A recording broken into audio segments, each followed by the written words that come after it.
I found a house with a small yard in the Greater Qing'an Mountains. This is the house I found in the Greater Qing'an Mountains. If no one objects, I plan to tidy it up and spend the new year here. This is the house I found in Mohe. Today I lit the stove and put up the plastic sheets for insulation.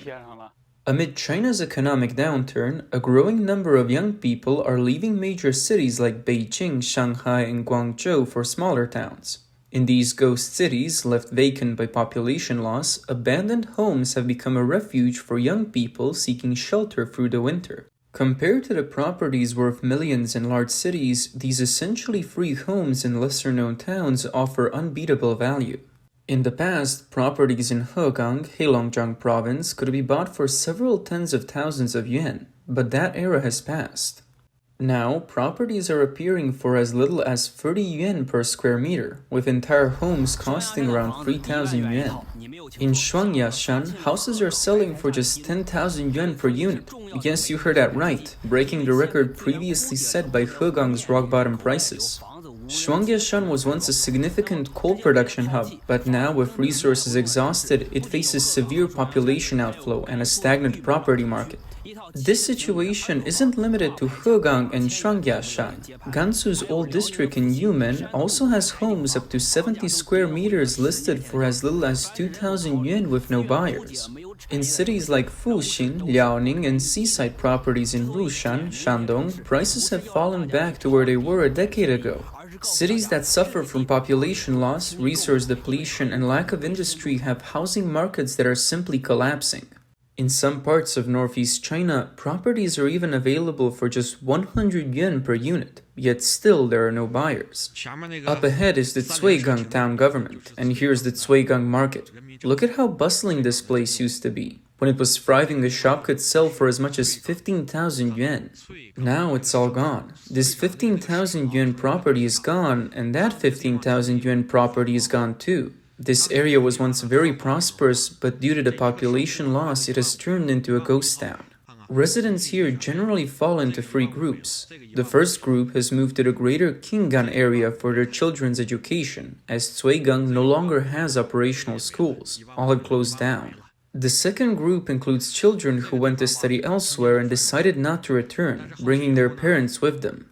And the third group left because of low wages here and went elsewhere for work, so the once thriving scene here has completely vanished. On November 8th, a woman in Weihai, Shandong province, bid and won a seaside apartment for just 11 yuan on an online platform. This news quickly ignited discussions on Chinese social media, shooting to the top of trending searches. The apartment has a floor area of 42 square meters with a two-bedroom layout offering direct ocean views from the balcony. But when the platform contacted her to confirm the details, they encountered an unexpected obstacle. As it turns out, her husband answered the call. Upon hearing that his wife had supposedly acquired a seaside apartment for just 11 yuan, his immediate reaction was to assume it was a scam, so he hung up without hesitation. When the staff from the online platform reached the woman again, they explained the legitimacy of the event. After confirming the win, she shared that she had long dreamed of owning a seaside apartment in Weihai and never expected to have a chance in this event. Acquiring a seaside apartment for just 11 yuan, sparking widespread online discussions, this incident has led many to question the current state of China's property market and whether the era of skyrocketing housing prices has come to an end. It's not only smaller cities experiencing significant price drops, even Shanghai's luxury housing market is facing challenges. Some high-end properties, previously valued at over 100 million yuan, have seen their prices nearly halved. For instance, a front-row duplex in Shanghai's Lakeville Phase 2, once listed at 65 million yuan, is now selling for much less. Sellers are finding it difficult to achieve their desired prices, indicating a broader downturn in the market. Shanghai, once China's most prosperous city and a hotspot for high-net-worth individuals, is now revealing signs of economic slowdown. The ongoing economic challenges and frequent issues in the real estate sector have brought about a noticeable decline in the city's property market. A user commented, quote, "It's unbearable, even some luxury homes in Shanghai have plummeted to rock-bottom prices." Pudong's Lu Jiatsui was once the epitome of wealth, not just in Shanghai but across China, a place where success was almost guaranteed. This area birthed the most billionaires and affluent individuals, filled with the scent of money, as one popular phrase goes. Lu Jiatsui became home to some of the country's most iconic luxury estates, like the World Trade Riverside Garden, one of Lu Jiatsui's earliest luxury complexes. Living here was once a symbol of status, power, and prestige. Yet recently, a second-hand apartment in the World Trade Riverside Garden went on the market at a drastically reduced price, sending shockwaves through Shanghai's luxury real estate circles. Unquote. There's even a rumor circulating online that Wang Xiong, the wealthy heir of Wanda Group, is selling his luxury apartment in Shanghai. The property reportedly features lavish interiors ready for immediate occupancy, along with a 100 square meter garden, yet is listed below market price at 12 million yuan. Another user shared that many property owners in Shanghai are now rushing to offload their properties and flee. They noted that Shanghai landlords looking to sell may have noticed one common problem. It's becoming increasingly difficult to sell. On the one hand, very few potential buyers are visiting. On the other, unless the price is the lowest in the neighborhood, there's little interest. Even at the lowest listing price, sellers face lowball offers, with some buyers slashing prices by half, leaving sellers frustrated. Recently, following a new wave of government policies aimed at rescuing the market, numerous media reports and online discussions have claimed that several newly opened developments in Shanghai have sold out, even sparking buying frenzies, painting an image of a booming luxury market. But the reality is far from this portrayal. Housing prices are also seeing significant drops in other top-tier cities like Beijing and Guangzhou. For example, in Guangzhou's Panyu district, the average price per square meter in the first phase of one real estate development was around 23,000 to 32,000 yuan last October. Now, the second phase averages between 8,000 and 13,000 yuan per square meter, making a 57% decrease. For most working-class citizens, these price drops have little relevance. With low wages and high living costs, many are already struggling to get by. For those without disposable income, buying a home is out of reach, making the housing market's crash inevitable as demand dwindles. In northeast China in particular, the high cost of living has eroded people's sense of well-being. Let me show you how high vegetable prices have gone up in northeast China. It's just too much. It's already October and it's time to start making pickled cabbage. In the past, cabbage cost only 0.5 yuan per pound, but now it's 2 yuan, and that's not even the worst of it. Yesterday, I wanted to make dumpling soup, but tomatoes were priced at 8 yuan per pound. I can't eat this anymore. I just can't afford it.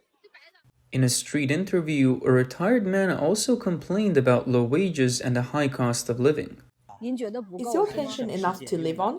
Not at all. I have to scrimp and save just to make ends meet. If I get sick, paying medical bills could bankrupt me. Wages are too low and prices are too high. Last year, green onions were only about 0.8 yuan and cabbage was 1 yuan per round. Last year, these vegetables were no more than 0.5 yuan per round. In this bleak economic environment, young people in northeast China also feel trapped with few options. I feel like I can barely get by. I only make 3,700 yuan a month. With rent, utilities, and phone bills, I'm left with only 800 yuan. When I work outside all day, lunch alone costs 17 yuan for fried rice or 15 yuan for noodles, leaving me with almost no savings by the end of the month. It's not that we're not trying, I'm even working 2 jobs a day. One user shared that her monthly salary is just over 1,600 yuan, so low that she initially thought the amount was a verification code rather than her actual pay. With low wages, high living costs, economic stagnation, and population loss, the already struggling provinces and cities in northeast China are turning into ghost towns. There's no one left. Rural areas in northeast China are truly empty now. There are so many abandoned homes here. Just look around. It's like 9 out of 10 villages have no smoke rising from their chimneys. Hardly any families remain. Everyone knows that northeast China is experiencing serious population loss, especially neighborhoods. 9 out of 10 homes are empty. Look at this row of houses, all vacant with no one living in them. The local middle school used to have over 1,000 students, but now there are only about 200 across both middle and elementary school combined. Only the area near the marketplace still has residents, because it has a school and a local government office, but other areas are nearly deserted. In addition to severe population loss, the 3 northeastern provinces in China also have the lowest birth rates among the country's 31 provinces.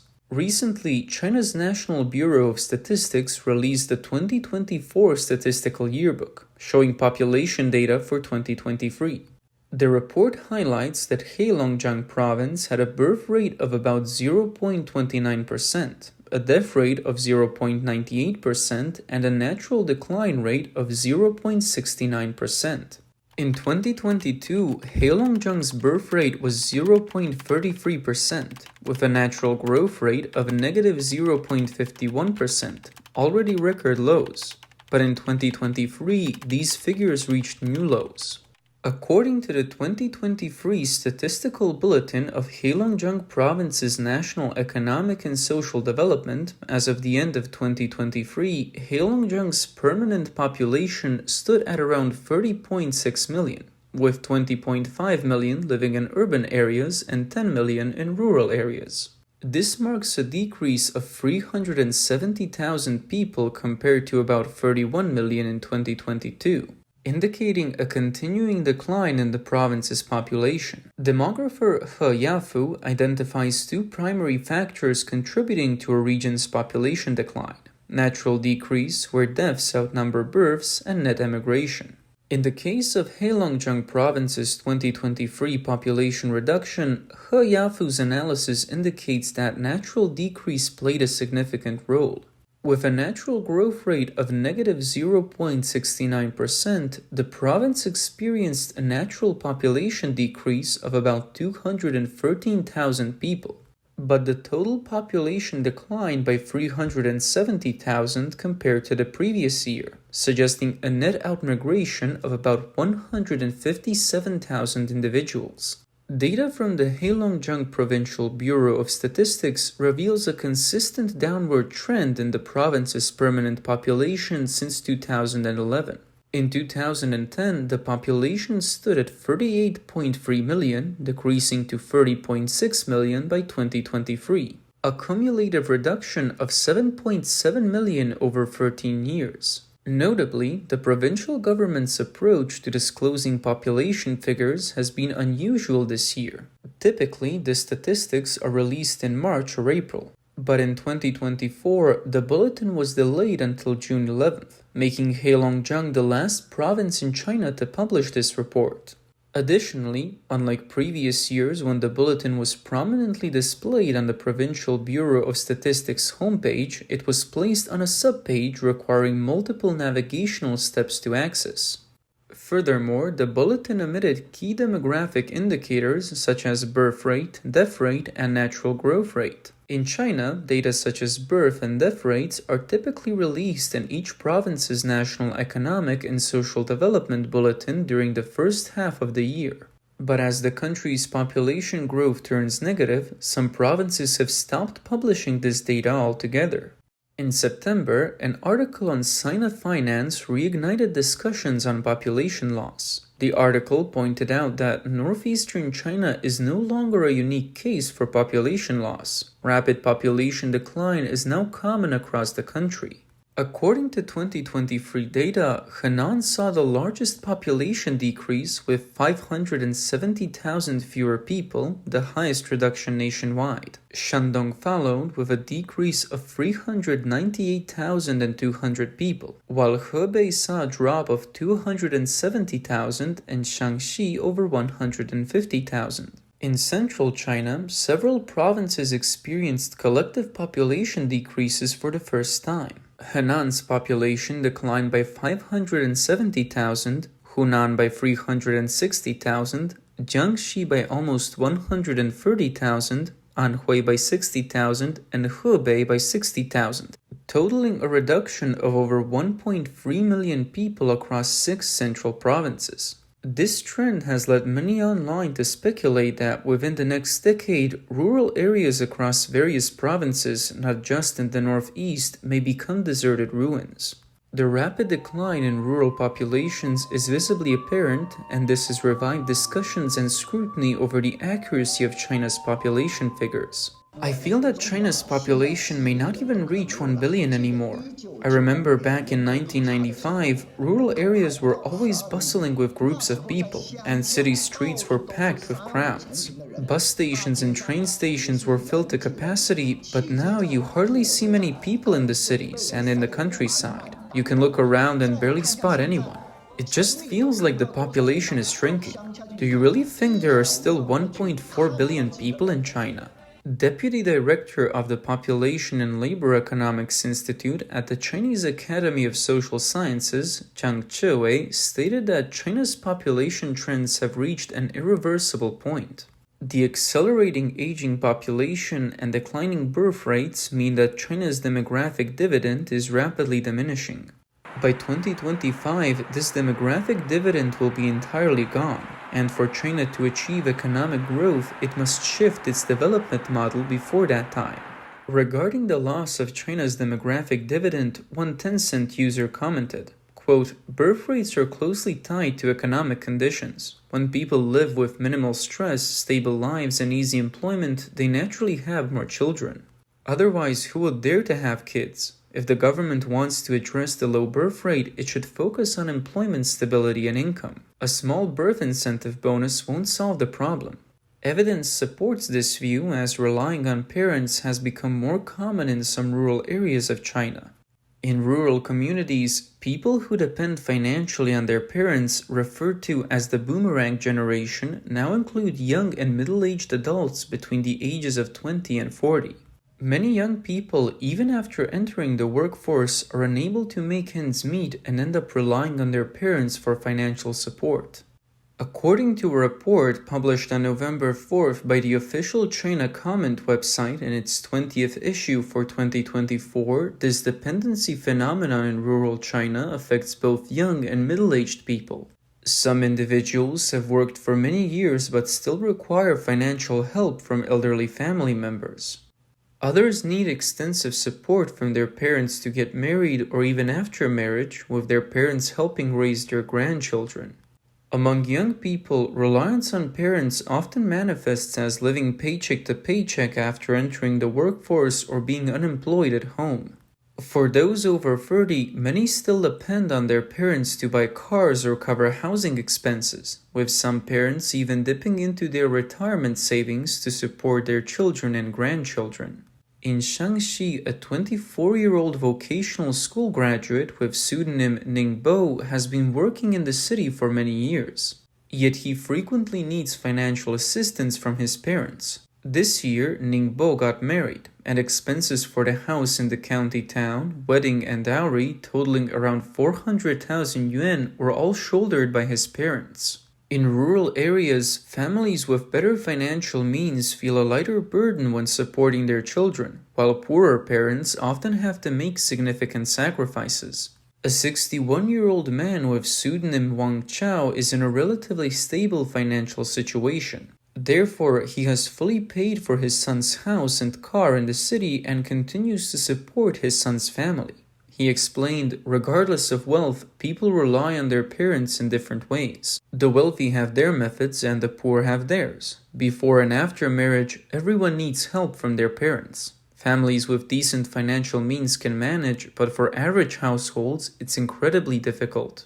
A former poverty relief beneficiary in Xihaigu, Ningxia province, with pseudonym Bai Caixia, has a 25-year-old son who works in the city, earning a monthly income of just over 3,000 yuan, which barely covers his family's expenses. Bai and her husband scrimp to send money each month for their grandson's formula. She shared that beef prices have dropped this year, making cattle farming unprofitable. Her public service job earns her about 1,000 yuan monthly, most of which goes towards supporting her grandson, leaving the family to rely on loans to get by. Regarding the increasing trend of young adults relying on their parents in rural areas, China Common's report points to China's current economic downturn as the primary cause. Young people from rural areas face growing pressures to find employment or start businesses in the cities, which has led some to rely on parental support. Most rural youth who move to cities take on temporary jobs with unstable incomes, while also managing family expenses and mortgage payments. As a result, some feel they have no choice but to rely on their parents for support. The instability and decline in income have also led to a rise in economic disputes. A judge from a county court in central China noted that cases involving private loans have increased. Some cases involved migrant workers unable to make mortgage payments, and others involving small loans ranging from several thousand to tens of thousands of yuan. The China Comment report resonated with people online, sparking a discussion on Tencent with over 2,100 participants. A person commented, quote, "One person's income should be enough to support a family. For those in the lower income brackets, it's just enough for one person to get by each month. Once you've covered your own expenses, there's nothing left. So how can people avoid relying on their parents? Starting a family and building a career has become a luxury." Another user shared, quote, "I feel very ashamed. At 38, I'm still relying on my parents. I have a job, and after marriage, my monthly income is 15,000 yuan, yet it's still not enough. Between mortgage payments, household expenses, and personal costs, I can hardly save anything. Sometimes my parents still have to help out. At the end of the year, I want to give them something to show my appreciation, but I can't manage it, and it's really embarrassing." Unquote. When these rural adults who rely on their parents can no longer accept their economic reality, they tend to migrate out of towns with no opportunities, jobs, or future, leading to population loss. But with China's current economic downturn, these young people have nowhere left to go. The entire country is now caught in the same economic slump as the Northeast decline, leaving young people unable to escape unemployment and economic stagnation no matter where they go, and ultimately relying on their parents at home.